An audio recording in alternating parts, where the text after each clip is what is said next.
Okay, guys, we are going to talk about today medical imaging with non-ionizing radiation. So this is going to be ultrasound imaging as well as magnetic resonance imaging. I'm going to split this slide set up into probably three parts. Surprisingly, the majority of it is going to be on ultrasound imaging. As you've probably noticed, these are a previous professor's notes, so you all know. And so his focus was actually on ultrasound imaging. So that is the focus of the slide sets, which is probably lucky for you guys because MRIs are pretty complicated. So first, what is ultrasound imaging? So ultrasound uses high frequency being between 1 and 10 megahertz sound waves and their echoes to produce images that can demonstrate organ movement in real time. Unlike electromagnetic waves, that's what we've talked about thus far, so such as X-rays and gamma rays, ultrasound is non-ionizing and as such is considered safe at the intensities used in clinical imaging systems. Ultrasound images are constructed by calculating the time taken for ultrasound pulses to travel into the body and return after reflection off of the tissue surface. So there are some examples here of a boat that's used ultrasound that's traveling through water. Well, it's a radar system, so trying to detect where the bottom of the ocean is and if there's any danger to the boat. And then you can see, obviously, someone who's having an ultrasound of their stomach where there's a baby inside. So this is a very common ultrasound application that most of you guys are familiar with. And then to the right of that, we have another example of ultrasound, but it's more of a close-up scenario of what's happening with that fetal ultrasound. So you have your probe, so we'll talk about that more. That's coming into contact with the body tissues. So here we have fat and then muscle and then bone. And then we get basically reflections back of those ultrasounds that are passing through the body. And those are going to give us different signals based on the different material properties.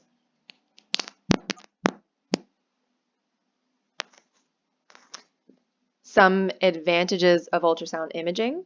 It's non-invasive and harmless. It's safe for both patients and operators. There's no ionizing radiation exposure. It's risk-free from cancer. It captures real-time data, so more than 30 frames per second. It has a handheld probe and therefore is a portable system. It's of low cost, especially when you consider things like CT scanners or X-rays. Significantly lower cost. It can capture blood flow measurements, so that's a Doppler ultrasound. It can also characterize tissues, so that's based on the elastic properties, so whether or not they're stiff or whether or not they're more elastic. This is reflected in the image that's captured.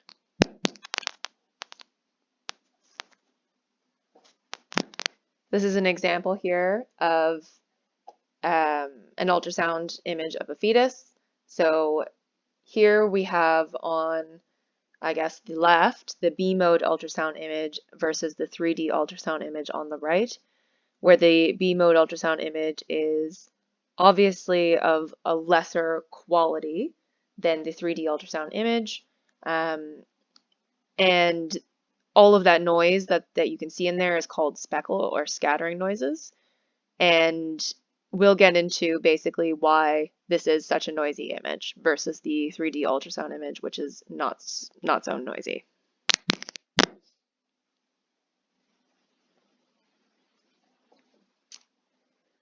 So the equipment for ultrasound is made up of a computer, a screen, and then the main component, which is the transducer. So you can have multiple different types of transducers. So here we see a linear transducer, a convex transducer, as well as a 2D transducer. And each of these are used for different purposes. So depending on what it is that you're trying to measure, you would use an appropriate transducer head.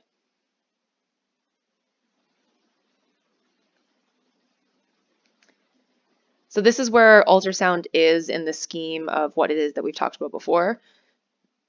So here we can see basically infrasound, which is characterized to be anything that is less than 20 hertz. And then there's the audible range. So for humans, it's between 20 hertz and 20 kilohertz. For dogs, it's between 40 hertz and 40 kilohertz, etc. So dolphins and bats are higher, so they can hear higher frequency sounds.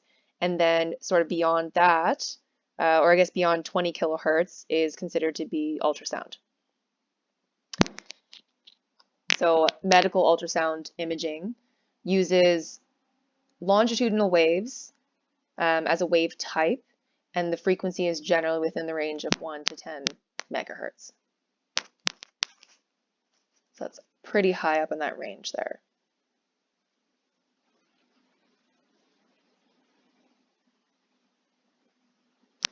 How do we generate and receive ultrasounds? So ultrasound pulses are generated from an ultrasound transducer comprising of a piezoelectric crystal that's sandwiched between a pair of electrodes. So essentially, this is using piezoelectricity. So piezoelectricity is a property of certain materials to physically deform in the presence of an electric field, or conversely to produce an electric charge when mechanically deformed. Where piezoelectric materials that are used are typically crystals, so single crystals such as lithium niobate or quartz. And then there are ceramics, so lead zirconate titanate, which is typically used in ultrasound for medical purposes. And then we have polymers, so polyvinylide, again, that's hard to say, but PVDF. And then there's also bone. So bone is considered to be a piezoelectric material as well. So piezoelectric effect is initiated from electric dipoles within these materials. So if there's any charge imbalance in the molecule will have a dipole moment. These dipoles tend to have the same direction when next to each other, and altogether they form regions called domains. As most of the dipoles are oriented in the same direction within a domain, the domain will have a resulting dipolar characteristic. So that's what you're seeing here in this image, where each of these is considered to be a domain. So there has been a charge imbalance within these molecules, and they generally, so they have a dipole moment, and then all of these molecules with dipole moments tend to have the same direction in each of these domains. So within each of these, they're generally all pointing the same direction. And again, because these dipoles are usually oriented in the same direction within a domain, the domain will have a resulting dipole characteristic. So that's this larger red arrow for this whole domain.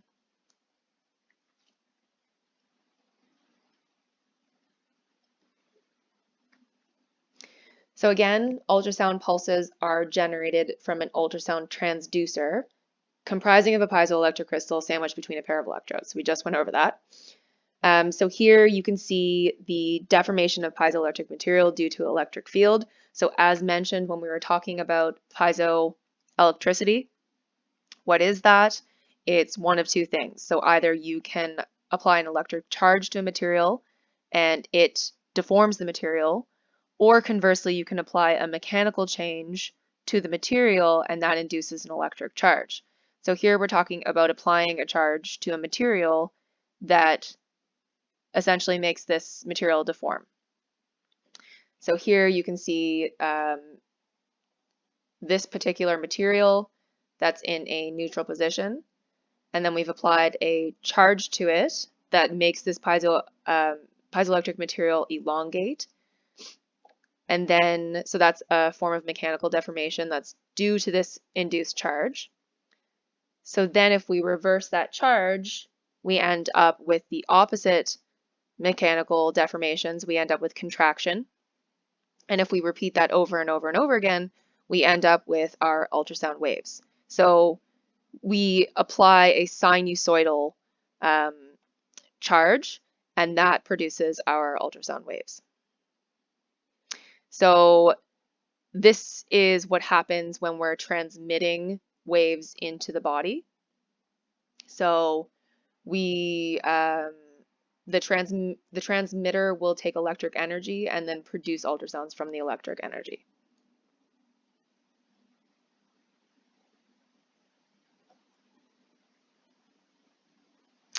So this is our converse scenario. So this is when a mechanical stress is applied to a crystal of certain materials, and an electric potential is induced. So this electric potential is typically proportional to the applied stress. So here we have our neutral position again, where if we have a force on this piezoelectric material that causes this material to elongate, we end up with a positive charge. And conversely, if we apply a force that um, makes this piezoelectric material contract, we end up with a negative force. So this is basically how the receiver, so again, we're sending ultrasound signals into the body, and then we have to receive them. So when we're receiving them, we are receiving basically mechanical forces to our crystal that we then turn into electric signals.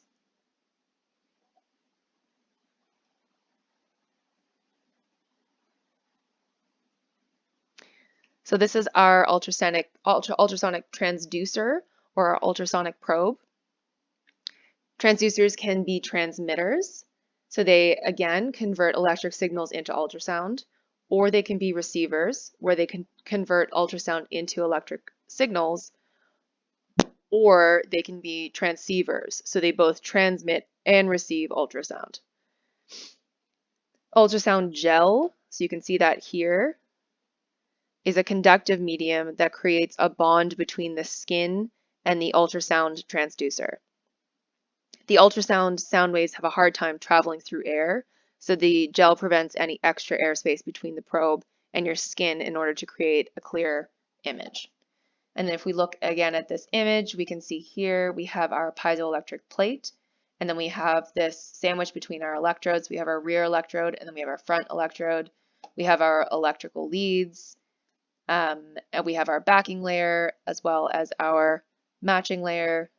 And this lens is put in contact with the gel, which is in contact with the human body.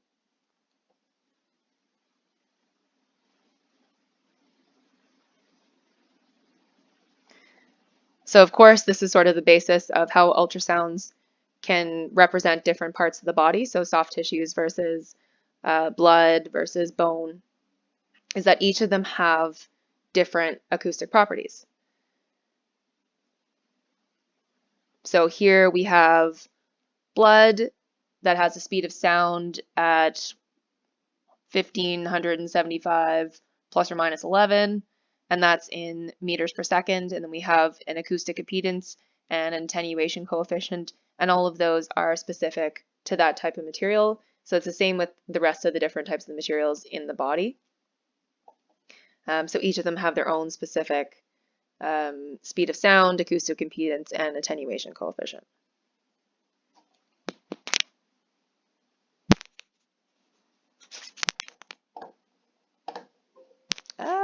Technical difficulties.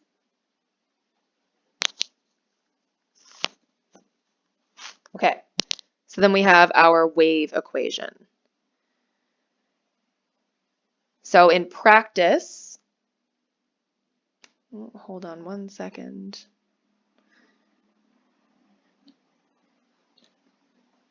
Okay, so acoustic waves are pressure waves that propagate through matter via compression and expansion of the material. A wave can be generated by compressing a small volume of tissue and then releasing it. The elastic properties of the material cause the compressed volume to expand past its point of equilibrium, making neighboring volumes compress. As this process continues through successive volumes of tissue, a wave is generated. When an acoustic wave propagates through the body, it creates either longitudinal waves or transverse waves, depending on what material it passes through and how that material moves in response. So generally for ultrasound, we're only interested in longitudinal waves, as that's what's considered in medical ultrasound. So again, in practice, the pressure of ultrasound wave decreases as the wave propagates due to attenuation, including absorption, scattering, and diffraction. So of course, as this wave that we've created passes through the body, it's attenuated because it's coming into contact with different materials, but it's also traveling through a distance of material. So as it travels through material, there's a relationship between how far it travels and how much is attenuated, of course. So here we have our equation for this pressure, the pressure of the ultrasound waves as it decreases. So we have P of xt is equal to PO, which is going to be our initial amplitude, exponent mu alpha x, and then exponent j, and then in brackets our angular frequency, time minus our wave number times our distance again. So here, this is sort of where you can break down what k is equal to and what gamma is equal to. And then our mu alpha is our pressure attenuation factor. So if we kind of break this up into two different parts, we can consider this part to essentially represent how this wave is attenuated generally, right? So this is the overall pattern of the attenuation of the amplitude, where of course PO is going to be our initial amplitude. And then this part expresses the sinusoidal oscillations of the actual signal itself. So those are sort of the two parts of this equation. Why is it in this form? It doesn't have to be in this form. It's just because we're considering sinusoidal type signals or cosine type signals. So we are considering it to be of a circular nature. So this is just in polar coordinates. This all can be expressed in terms of sines and cosines as well.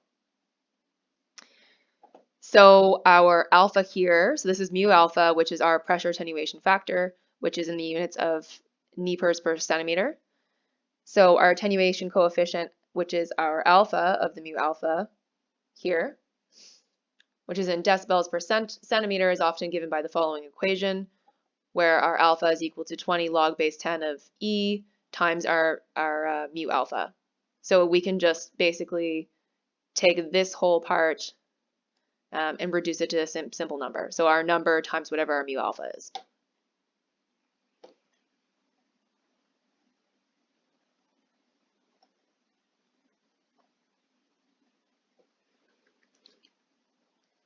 Okay, the ultrasonic pulse echo technique. When an electric pulse is applied to the transmitter, it generates an ultrasound pulse with the same duration. So this ultrasound pulse propagates across the sample, and when it arrives at the receiver transducer, generates an electric pulse. The ultrasound pulse propagates back and forth and creates an additional electric pulses at the receiver, which is known as an echo train.